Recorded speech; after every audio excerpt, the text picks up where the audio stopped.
आपने जीवन भर अपने देश भारत को सबसे ऊपर रखने की बात कही है। जब आप 8 साल के थे, तब आप आरएसएस में शामिल हुए, जो हिंदू राष्ट्रवाद के विचार का समर्थन करता है। क्या आप आरएसएस के बारे में बता सकते हैं और उनका आप पर क्या प्रभाव पड़ा? आप जो भी आज हैं और आपके राजनीतिक विचारों के विकास पर उनका क्या प्रभाव पड़ा? देखिए, एक तो बचपन में कुछ न कुछ करते रहना ये स्वभाव था मेरा। मुझे याद है मेरे यहाँ एक माकोसी, मुझे नाम बोला याद नहीं, वो सेवा दल के शायद हुआ करते थे।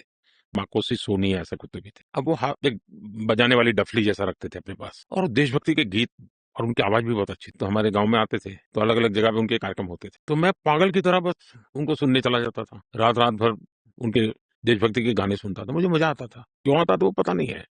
वैसे ही मेरे यहाँ राष्ट्रीय स्वयंसेवक संघ की शाखा चलती थी। शाखा में तो खेल-कूद होता, लेकिन देशभक्ति के गीत होते थे। तो मन को जरा बड़ा मज़ा आता था, एक मन को छूता था, अच्छा लगता था। तो ऐसे ही करके हम संघ में आ गए। तो संघ के एक संस्कार तो मिले कि भाई कुछ भी सोचो, करो।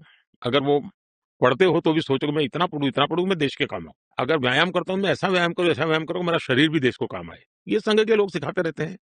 अब संघ एक बहुत बड़ा संगठन है, शायद अब उसके 100 साल हो रहे हैं, ये 100वाँ वर्ष है और दुनिया में इतना बड़ा स्वयंसेवी संगठन कहीं होगा ऐसा मैंने तो नहीं सुना है। करोड़ों लोग उसके साथ जुड़े हुए हैं। लेकिन संघ को समझना इतना सरल नहीं है। संघ के काम को समझने का प्रयास और संघ स्वयं तो एक पर्पज ऑफ लाइफ जिसको कहे, इसके विषय में आपको एक अच्छी दिशा देता है। दूसरा, देश ही सब कुछ है और जन सेवा ही प्रभु सेवा है। ये जो हमारे वेद काल से जो कहा गया है, जो हमारे ऋषियों ने कहा, जो विवेकानंद ने कहा, वही बातें संघ के लोग करते हैं। तो स्वयंसेवक को कहते हैं भाई तुम्हें संघ में से जो प्रेरणा मिली, वो 1 घंटा शाखा है, वो स्वयं नहीं, यूनिफ़ॉर्म पहनना वो स्वयं संघ नहीं है।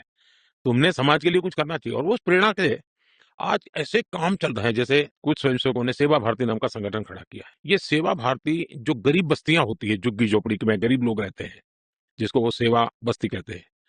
मेरी मोटी मोटी जानकारी है, करीब 1.25 लाख सेवा प्रकल्प चलाते हैं वो और किसी सरकार की मदद के बिना जो समाज की मदद से वहां जाना, समय देना, बच्चों को पढ़ाना, उनके हेल्थ की चिंता करना, ऐसे ऐसे काम करते हैं। संस्कार उनके अंदर लाना, उस इलाके में स्वच्छता का काम करना, यानी बिल्कुल 1.25 लाख एक छोटा नंबर नहीं है। वैसे कुछ स्वयंसेवक हैं, संघ में से ही गढ़े हुए हैं।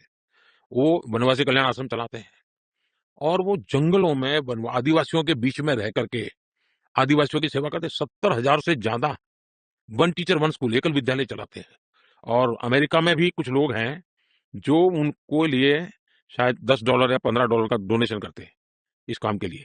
और वो कहते हैं कि एक कोका कोला नहीं पीनी है इस महीने, एक कोका कोला मत पियो और उतना पैसा ये एकल विद्यालय को दो। अब 70,000 एकल विद्यालय आदिवासी बच्चों को पढ़ाने के लिए करना। कुछ स्वयंसेवकों ने शिक्षा में क्रांति लाने के लिए विद्या भारती नाम का संगठन खड़ा किया। करीब 25,000 स्कूल चलते हैं उनके देश में और 30 लाख से छात्रा एट अ टाइम होते हैं और मैं मानता हूं तक करोड़ों विद्यार्थियों को और बहुत ही कम दाम में पढ़ाई हो और संस्कार को भी प्राथमिकता हो, जमीन से जुड़े हुए लोग हो, कुछ न कुछ हुनर सीखे, समाज पर बोझ न बने। यानी जीवन के हर क्षेत्र में वे, चाहे महिला हो, युवा हो, इवन मजदूर, शायद मेंबरशिप के हिसाब से मैं कहूं तो भारतीय मजदूर संघ है, शायद उसके 55,000 के करीब यूनियंस है शायद और करोड़ों की तादाद में उनके मेंबर्स हैं। शायद दुनिया में इतना बड़ा लेबर यूनियन कुछ नहीं होगा। और सिखा कैसा जाता है, लेफ्टिस्ट लोगों ने मजदूरों की मूवमेंटों को बड़ा बल दिया। लेबर मूवमेंट जो लगे हैं उनका नारा क्या होता है, workers of the world unite, दुनिया के मजदूरों एक हो जाओ, फिर देख लेंगे, ये भाव होता है। ये मजदूर संघ वाले क्या कहते हैं, जो आरएसएस की शाखा से निकले हुए स्वयं मजदूर संघ चलाते हैं, वो कहते हैं वर्कर्स यूनाइट द वर्ल्ड। वो कहते हैं workers of the world unite, ये कहते हैं workers unite the world. Unite the world. ये कितना बड़ा वाक्य, दो शब्दों में इधर उधर है लेकिन कितना बड़ा वैचारिक बदलाव है। ये संघ की शाखा से निकले हुए लोग अपनी रुचि, प्रकृति, प्रवृत्ति के अनुसार जब काम करते हैं तो इस प्रकार के गतिविधियों को बल देते हैं। और जब इन कामों को देखेंगे तब आपको 100 साल में राष्ट्रीय स्वयंसेवक संघ ने भारत के सारे चकाचौंध दुनिया से दूर रहते हुए एक साधक की तरह समर्पित भाव से, तो मेरा ये सौभाग्य रहा कि ऐसे पवित्र संगठन से मुझे संस्कार मिले जीवन के, लाइफ ऑफ पर्पज मुझे मिला। फिर मेरा सौभाग्य रहा कि मैं कुछ पल के लिए, कुछ समय के लिए संतों के बीच चला गया, तो वहां मुझे एक आध्यात्मिक अधिष्ठान मिला, तो शिस्त मिली, लाइफ ऑफ पर्पज मिला, संतों के बाद आध्यात्मिक अधिष्ठान मिला।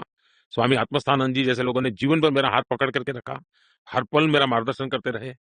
तो रामकृष्ण मिशन, स्वामी विवेकानंद जी, उनके विचार, संघ के सेवा भाव, इन सब ने मुझे